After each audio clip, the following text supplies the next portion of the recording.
I'm Kevin Thomas, Senior Pastor of Forest Lake United Methodist Church. Thank you for joining us as we look at this week's lectionary readings. Today, let's talk about Romans chapter 12, verses 1 through 8.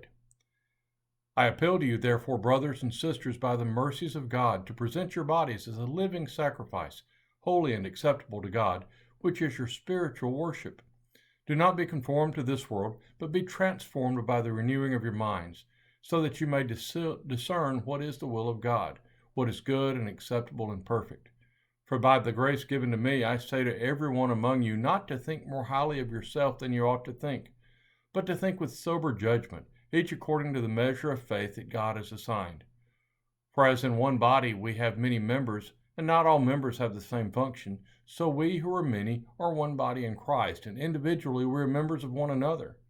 We have gifts that differ according to the grace given to us: prophecy in proportion to faith, ministry and ministering, the teacher in teaching, the exhorter in exhortation, the giver in generosity, the leader in diligence, the compassionate in cheerfulness. Rugged individualism is an American ideal. Our hold on our individual rights is sacrosanct. There's still a little bit of Wild West in a lot of us. We'd like to believe that we can take care of ourselves and there's nobody that can tell us what to do. Those ideas have almost risen to the level of religion in our country.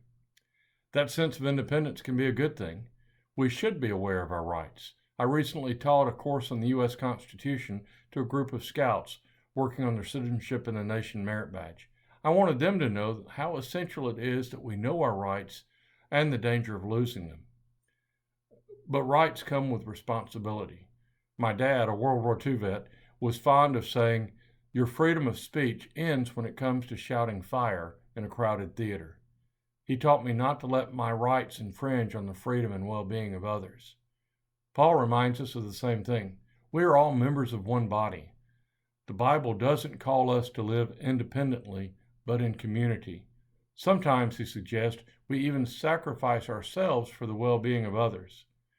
With all the current conversation about protecting rights, as Christ followers, let's be sure to protect our brothers and sisters as well.